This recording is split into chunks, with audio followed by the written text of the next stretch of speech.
Good morning and welcome to Tarot for Two's podcast, Anya Previtnavich with Mary Allen.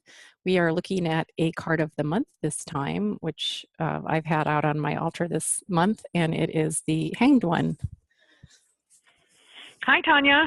Hi, I've Mary. got the Hanged One here on my coffee table, both the Thoth version and also the Rider-Waite, and I understand that you have also another version too. Yours is The Wildwood, yeah. the Wildwood, which looks quite a bit different than the Thoth and the Rider-Waite, Yeah. which I think are more traditional. Great. So should we just jump in and start talking about this image, this card, and Sure. see what we come to? Before we started, we were talking about the history behind this image, saying that I believe that I have read that this image of a man hung upside down with one knee out is an ancient image that predates Christianity and perhaps was the forerunner of the image of the Christian cross. And it's kind of amazing to think about this card and this image as being so ancient, but it's not that hard to believe that it's ancient because it's so mysterious and strange. Yeah. I was reading a little bit from the Tarot by Richard Cavendish that was mentioning the line here about pagan Northern Europe, men and animals were hanged on trees or gallows and as sacrifices to Odin. He was not a dying and rising god, but the Lord of war, magic and poetry, inspiration in the dead. Yeah. And so this, and then, a little bit later down in the same page, they talked about alternate names in the old packs of the Tarot for this card are the thief and the traitor. And the old popular interpretation of the hanged man identified him not with Jesus, but with Judas, and the money bags or coins were falling, like the 30 pieces of silver. So there's a lot of different history in the imagery. And I read that the folk reading, part of the folk interpretation of this card is that coins were falling out of his pockets because he was upside down. I think one of the things that's so interesting about the way that the two traditional cards are pictured, I think we should set aside the Wildwood one for now, don't you? Yep, absolutely. And is that it shows a guy hanging upside down in both images, and one leg is strung up to what he's hung from by rope, and the other leg is crossed so that his knee is sticking out, and in the Thoth deck, his foot is nailed to a circle, as if that's like a reference in a way to Jesus on the cross. Also, his hands are nailed, and he is naked, although you will notice that his genitals are discreetly covered, or kind of blurred over. Yeah, and he's got a serpent around his ankle, and he's sort of hanging from that Egyptian Ankh symbol, whereas in the Rider-Waite deck he's fully clothed, and he has hanging from a tree in the shape of the letter T, which we read is a symbol for the unification of male-female energies. And also, just look how different the two images behind their heads are. In the Rider-Waite-Smith, we see this beautiful orb of light, like he's somehow gained enlightenment by having to sit still. And in the Rider-Waite, and then in the Thoth, we see these lines of green streaming out, and an even larger serpent coiled up there. It sort of looks like an image of the unconscious to me.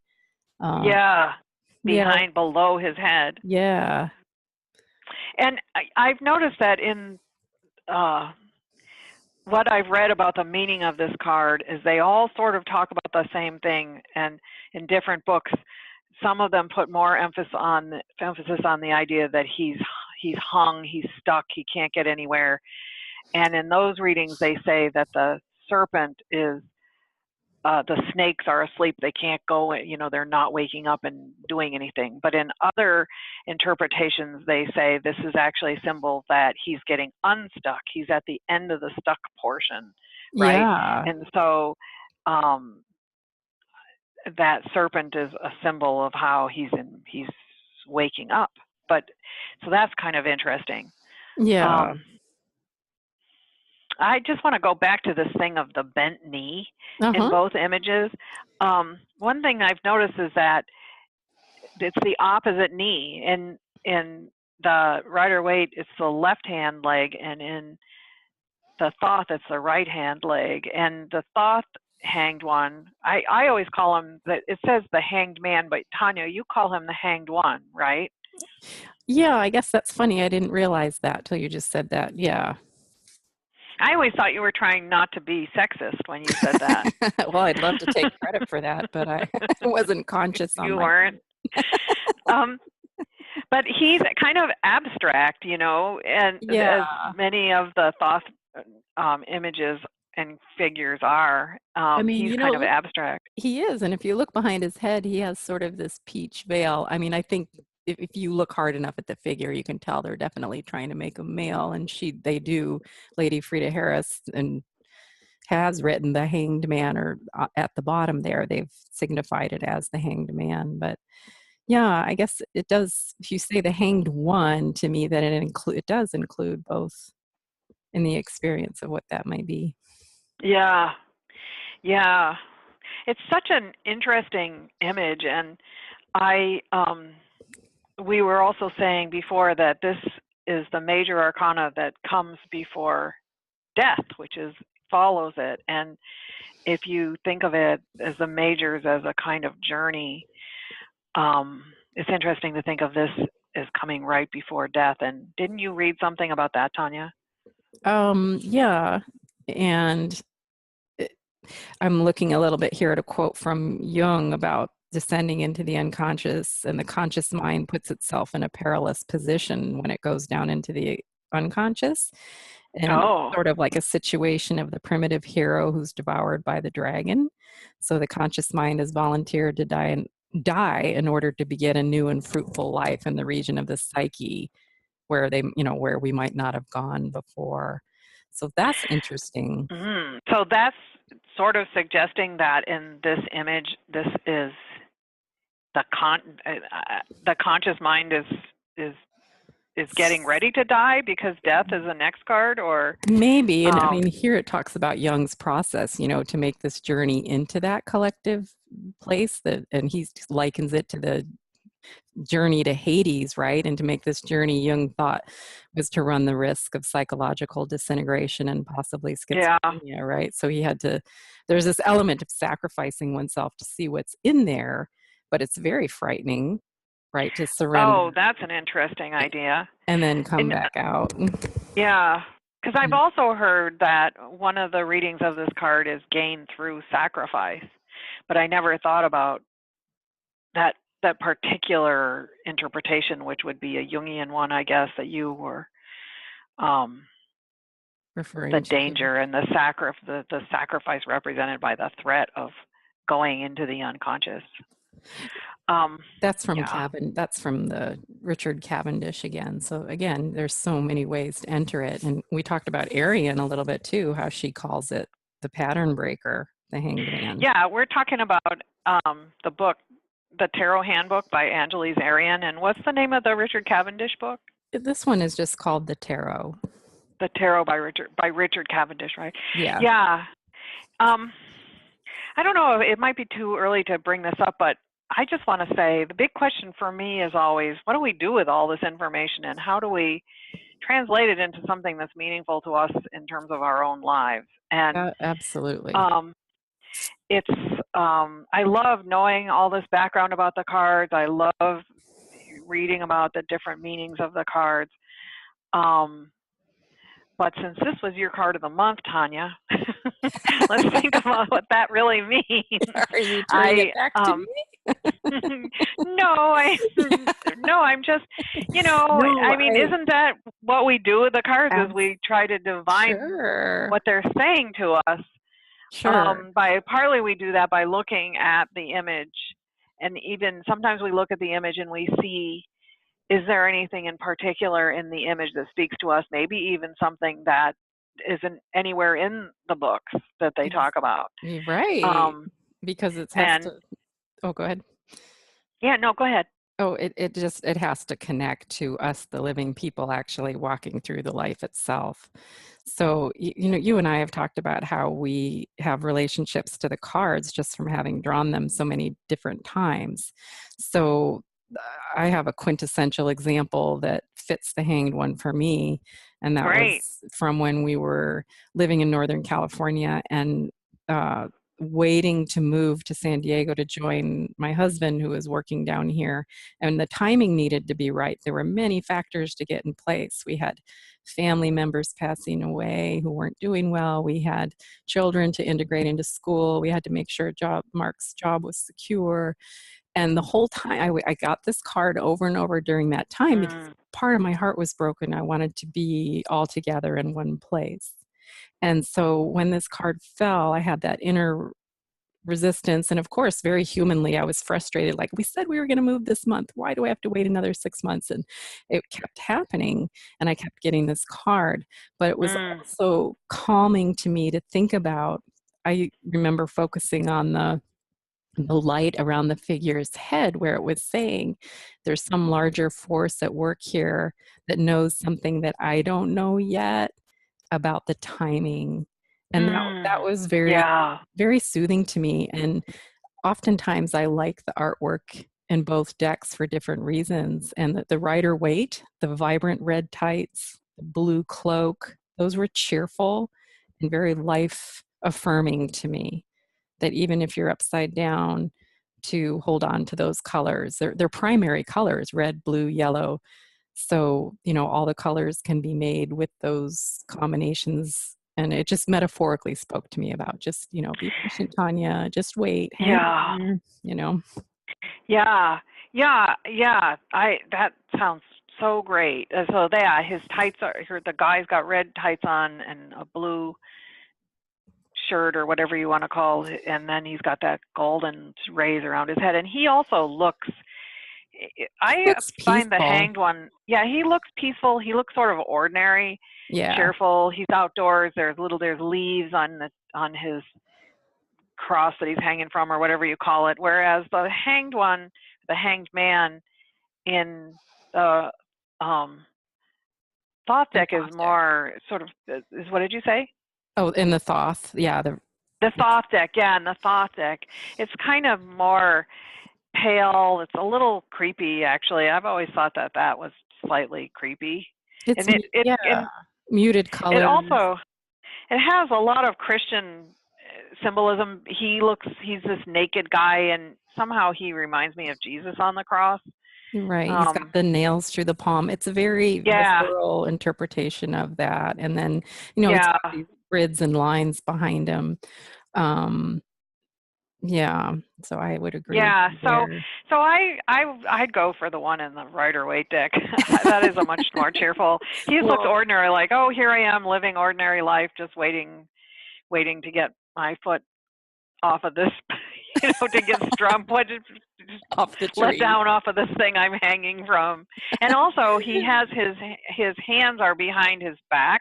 Right. And in the Thoth deck, his hands are stuck out and nailed, and you can sort of turn over the Rider-Waite one, and he just looks like a regular guy standing on one foot. Yeah, it's true.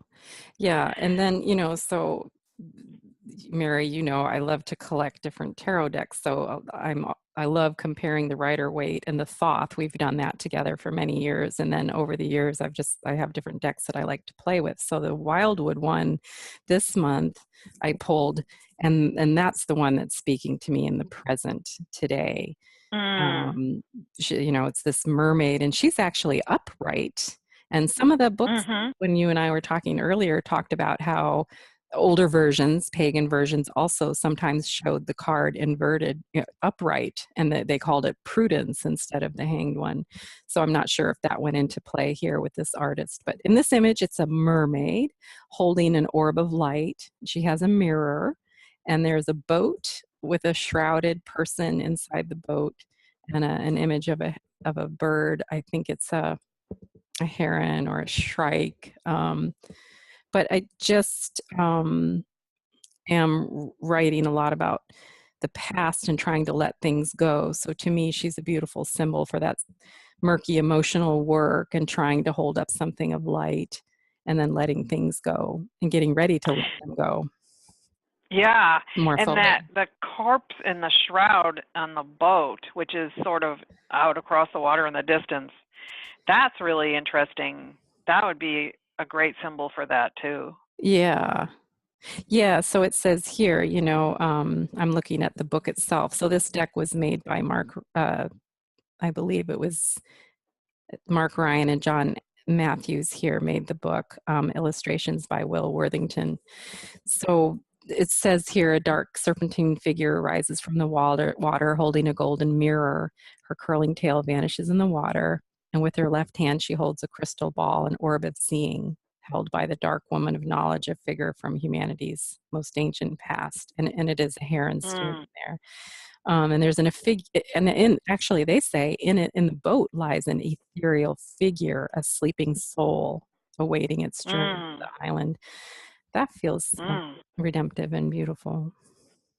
Yeah, and did they say that it was the what was the ancient symbol? There was some language in there about an ancient symbol. Dark woman of knowledge, a figure from humanity's ancient past. Yeah, a figure from humanity's ancient past. So that's kind of, that sort of has resonance with the idea that this is an ancient figure. Yeah. So I can absolutely see how that image, which they don't even call the hanged one, they have the number 12, they call it the mirror, could be completely about that writing work you're doing. Yeah, and it says this. It says this beautiful thing here too about we get injured in different ways, and it's through pain and endurance of being wounded that wisdom comes, and that's the point at which we can cross the lake to the island of healing and protection. So it's a natural state of surrender that allows the inner self to travel across the emotional sea. So anyway, they're just beautiful, just new metaphors to think, new ways to think about that letting go or being stuck in a particular place. I think many of us have our hang-ups, right? Or our things we've circled through looking at over our lives that we'd like to be free of. And this card is almost saying, hey, those are gifts that make you stop and do the work so that you can be free again, right? Yeah, it could be absolutely saying that. And I might read it that way in a reading too. What and about you, sometimes Mary? well, like for your I don't relationship really to the hanged one. have any examples of times in my life where it came up over and over like you do. That's such a great example. But when I see it, this is not one of the cards that comes up for me a lot. And when it does come up, I usually read it in the most superficial way, which is to think that it's saying, right now, I cannot move forward and I have to wait and I have to